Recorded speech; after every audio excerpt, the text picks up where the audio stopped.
तार, रश्याची धार, तरीची तार, रश्याची धार, चोखंड जिभेवर झणझणीत वास, याला म्हणतात ओम बजरंग मिसळ पाव. एक मिसळ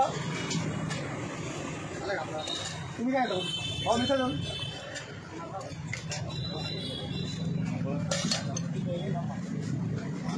12 पाव, एक मिसळ 12 पाव, ऊपर से बोलते तरी नाव.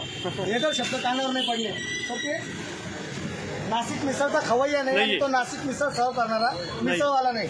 जेवढे मिसळ खाण्यासाठी नाशिककर क्रेझी आहे ते त्यांचं मिसळवरचं प्रेम आहे. म्हणूनच तुम्ही तर त्याला मिसळ पाव या नाश्त्याला महाराष्ट्राचा नाश्ता नाही म्हणत. पण आता वेळेचे स्थळाचे काळाचे सर्व बंधनं तोडून मिसळ ही ग्लोबल झालेली आहे म्हणून, आणि नाशिकला मिसळची ग्लोबल राजधानी म्हटलेली आहे. म्हणूनच आम्ही म्हणतो यंत्रनगरी, मंत्रनगरी, धार्मिक नगरी, कुंभनगरी, पौराणिक नगरी, त्याच्याबरोबर शिक्षणाचे माहेरघर, कांद्याचे आगार, चिवड्याचे पंढरी, हे द्राक्ष, हे जी नाशिक नगरीचे भूषण आहे ते आता मिसळ कॅपिटल आणि वाईन कॅपिटल म्हणून नाशिक नगरी उद्भवास आलेली आहे. आणि अशा नाशिक नगरीमध्ये खवई यांच्या जिभेचे चोचले म्हणतो आम्ही. चोचले पुरवण्यासाठी मिसळ पावची जी चव आहे, टिपिकल नाशिक मिसळची जी चव आहे ती लोकांपर्यंत पोहोचवण्याची जबाबदारी आमची आहे. यासाठी आम्ही आपल्या सर्व खवय्या प्रेमींचे आभारी आहोत. मिसळ म्हटल्याचे जर 10 किलोमीटरला पाण्याची चव बदलते तशी आज मिसळचं स्वरूप बदललं आहे. नाशिक मिसळ वेगळी, पुण्याची मिसळ वेगळी, कोल्हापूर, सांगली, साताऱ्याची मिसळ वेगळी, मुंबईची मिसळ वेगळी. पण मिसळचा आणि मिसळ खाणाऱ्यांचा जो गाभ आहे तो सगळीकडे एकच आहे. मग तो खानदेशची मिसळ असो नाहीतर नाशिकची मिसळ असो.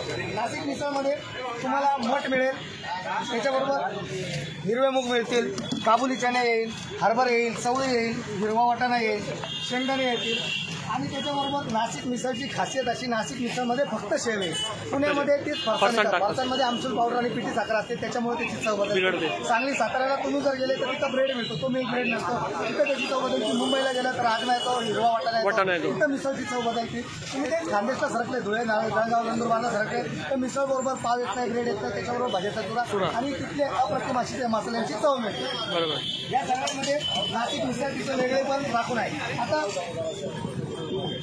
मिसळमध्ये दोन पदार्थ, एक काळ्या मसाल्याची मिसळ असते, एक लाल मसाल्याची. आपली मिसळ जर तुम्ही बघितली काळ्या मसाल्याची, आणि काळ्या मसाल्याची स्वादिष्ट रुचकर झणझणीत मिसळ जर खायची असेल या धुंद पावसाच्या वातावरणात तर heart of the city Nashik येथे अशोकस्तंभ येथे सकाळी 7 वाजेपासून दुपारी 3 पर्यंत आपल्या सेवेत सदैव तत्पर ओम बजरंग मिसळ पाव.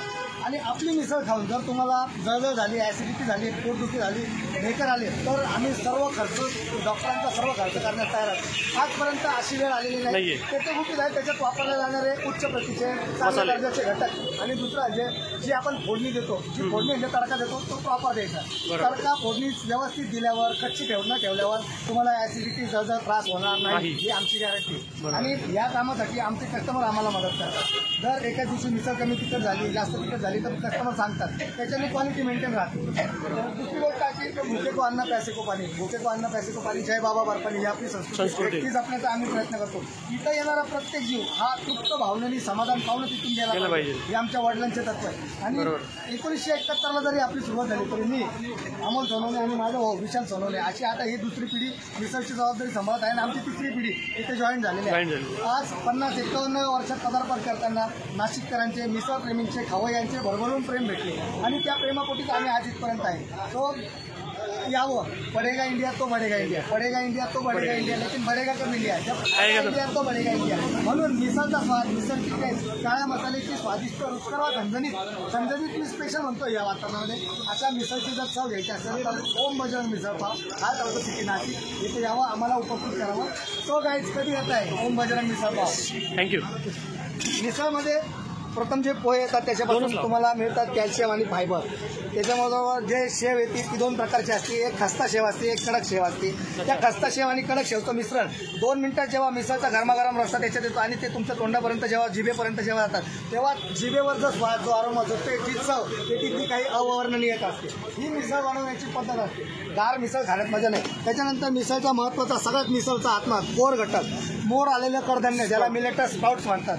सगळ्या स्प्राउट्समध्ये असतात. मी मगाशी सांगितलं त्याप्रमाणे मठ असतात, हिरवे मूग असतात, चवळे असते, काबुली चना असतो, हरभरा असतो, शेंगदाणे असतात. याला एक दिवस पाण्यामध्ये भिजवून स्वच्छ धुवून मोड आलेले जातात. मोड आलेलं कडधान्य हे नैसर्गिक प्रोटीनचा उत्तम स्रोत आहे असं मी नाही सांगत, तर असं आपलं शास्त्र सांगतं, आहारशास्त्र सांगतं. आणि आम्हाला अभिमान आहे 20,000 वर्षापूर्वीचा ज्याला इतिहास आहे असं भारतीय पाककला, असं आरोग्यपूर्ण शास्त्र हे आपल्या हिंदुस्थानात आहे, भारतात आहे. मला त्याचा अभिमान आहे. त्याला आपण आयुर्वेद म्हणतो.